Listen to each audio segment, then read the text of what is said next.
Hi, Terry here. Welcome to another video. Hey, before I get into this one, I've got a little bit of an announcement to make. My YouTube channel, Times Gone Tech, has just crossed the 500 subscribers mark, 506 as of this morning, and I've got over 2,600 public watch hours. The minimum is 4,000.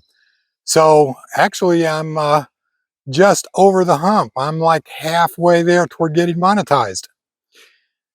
I never thought I'd make it this far, to be honest, when I first started out. Of course, we all dream we're going to, but I didn't think I'd even make it halfway, to be perfectly honest.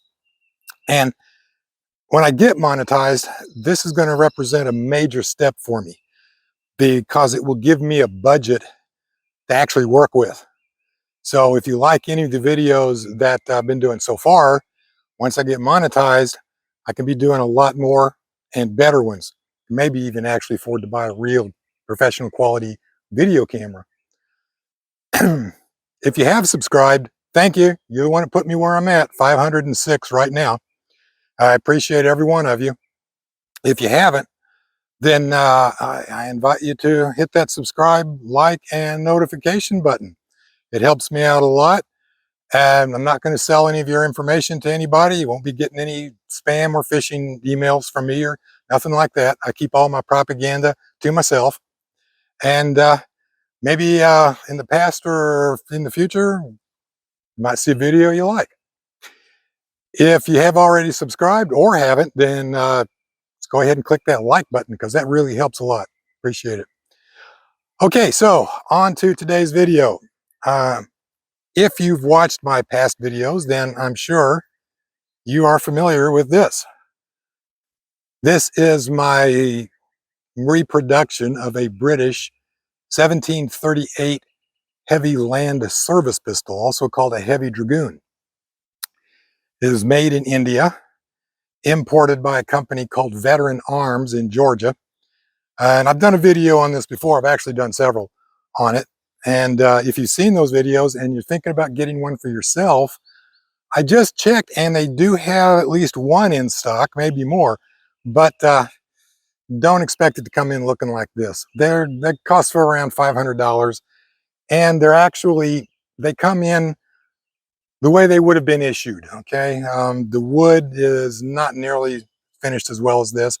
All of the steel is in the white, very rough and ready, very functional, and that's how they would have been issued with it back in the day.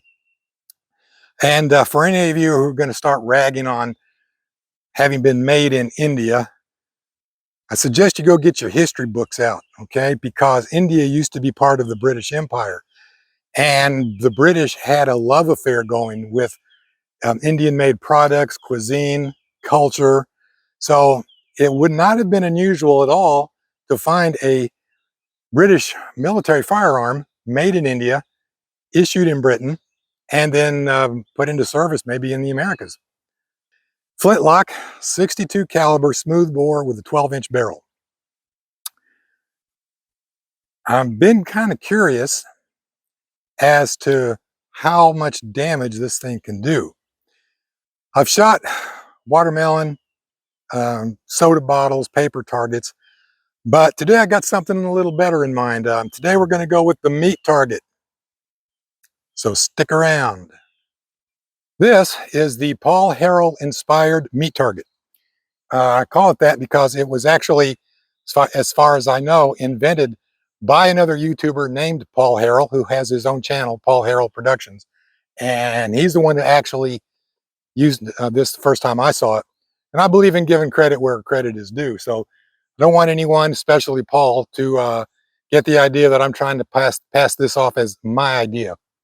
The concept of it is to try and simulate the amount of damage that would be done by a weapon, any weapon, to the human torso in maybe a little bit more of a dramatic way than ballistics gel. So what we've got here is up front, we've got pork chops to represent the pectoral muscles. Well, my pectoral muscles, maybe. We're going to follow that up with a rack of pork ribs. And pork ribs are actually the same size and strength as human ribs. So this is a really good analogy here. We're going to follow that up with oranges for internal organs. And we're going to do another layer of pork ribs for the back of the rib cage. And then we're going to finish it up with this heavy wood backstop. So I'm going to fire one round from this into the meat target. And let's see what kind of damage we can get. So let's get this thing loaded up. But before I do that, I want to set the record straight on something. And that is this term I've been seeing a lot of recently called knockdown power. There ain't no such thing. That's a Hollywood myth. And outside of Hollywood, firearms do not have knockdown power. Okay, they have killing capability, but no projectile fired from any firearm, especially a handgun, is going to knock anybody down. This thing you see in the movies of somebody getting shot and the impact picking their feet up off of the ground and it throws them back through the air. Bullshit. Doesn't happen. But the term knockdown power has gotten itself so ingrained in the social vocabulary that I even find myself using it. I think I even titled one of my videos knockdown power. What we're really talking about is the amount of damage that any particular projectile thrown from any particular firearm at any particular target can do to that target. That's really what we're talking about. So if you ever hear me let slip out knockdown power, it's really what I mean. So now let's load this thing up. Okay, so the first thing I'm going to do, of course, is you want to put it on half cock, which this one is. We're going to open the frizzen and we're going to pour a little powder in the priming pan. And you'll notice that I am not using priming powder. And the main reason for that is really, I'm just too lazy to carry 2 powder flasks. But a little bit too much powder there.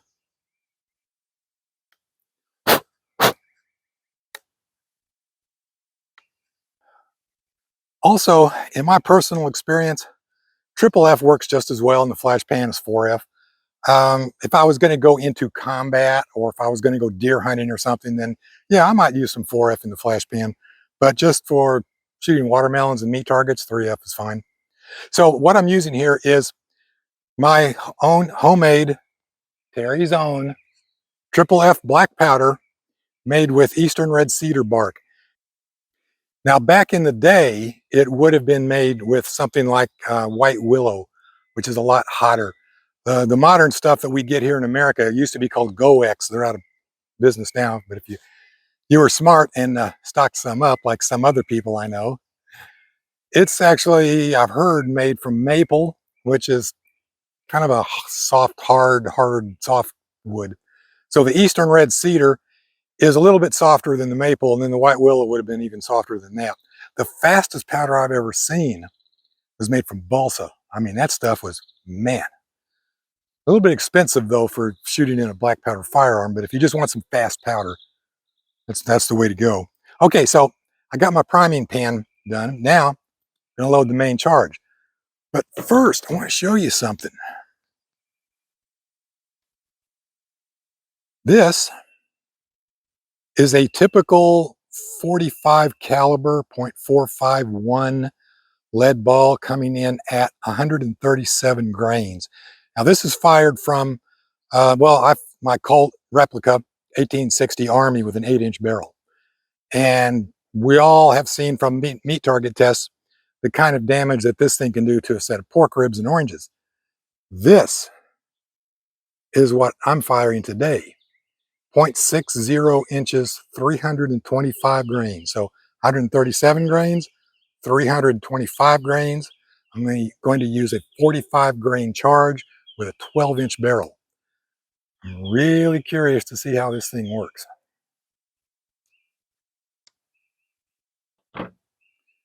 So, the powder charge. You'll also notice that I'm pouring from the horn. I don't use a powder measure. And no, I am not afraid of blowing myself up. First of all, The cavalry people, man, you know, it's getting bad when even an old guy like me is being politically correct. Cavalrymen back in the day would have loaded this using paper cartridges. They would have loaded it into a clean firearm before going into battle. This is a clean firearm, hasn't been fired in months. You shoot it one time, there's no 333 with a flintlock. You shoot it one time, you put it back in your holster, you do the other one, get out your saber and you go to work, all right? You reload after the battle is over or during a lull in the battle. It could be 30 minutes to an hour later. There's no embers hanging around in the barrel that long. And they would have loaded from paper cartridges anyway. I'm going to freeload.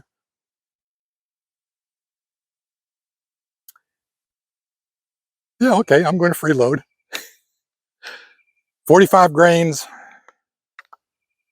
my powder. And here's how that works.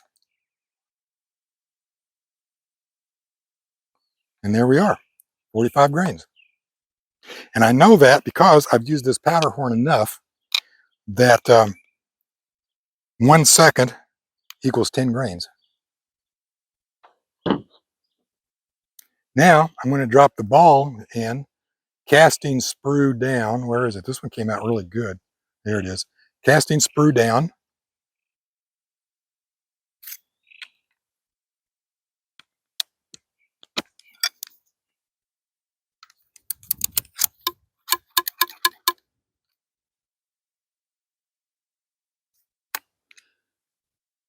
And we're ready to shoot. Okay, so I'm going to shoot this from what would be a typical distance during a battle in the 1700s. Let's see what happens.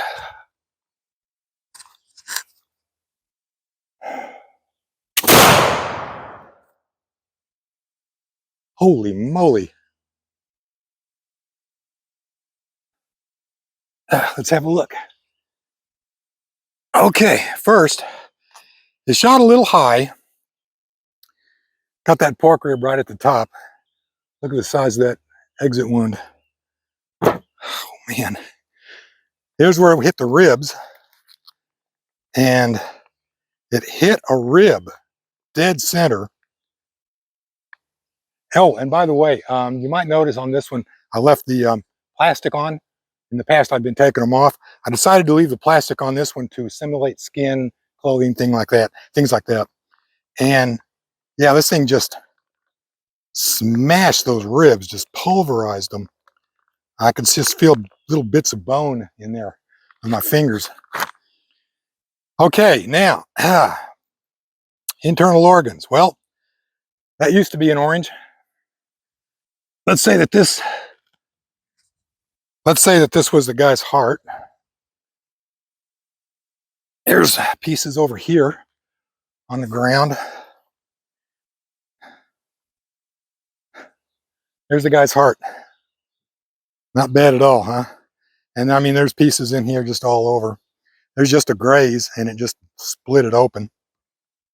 The rest of them look pretty good. There's no peripheral damage. That's because there's no hydrostatic shock, but there you are. I mean, nobody's walking away from that. Then we got the back rib hit here, a little low actually. And again, just smashed through those ribs. I can just feel bits of bone in there. Push the backstop back probably about 4 inches. That is some major damage. And that was lined up like that. So there's the hole where it went in. So very interesting. Just destroyed those ribs. I mean, look at that. There is nothing left of that.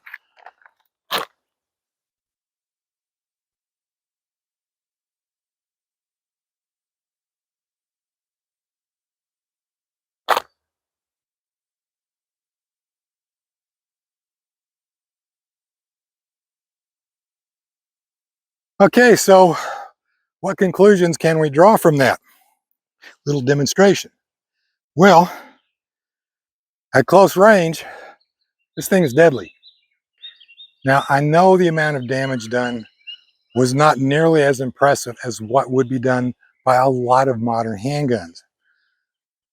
You know, I would be both surprised and disappointed if modern handguns were not more powerful and more efficient after 300 years of development.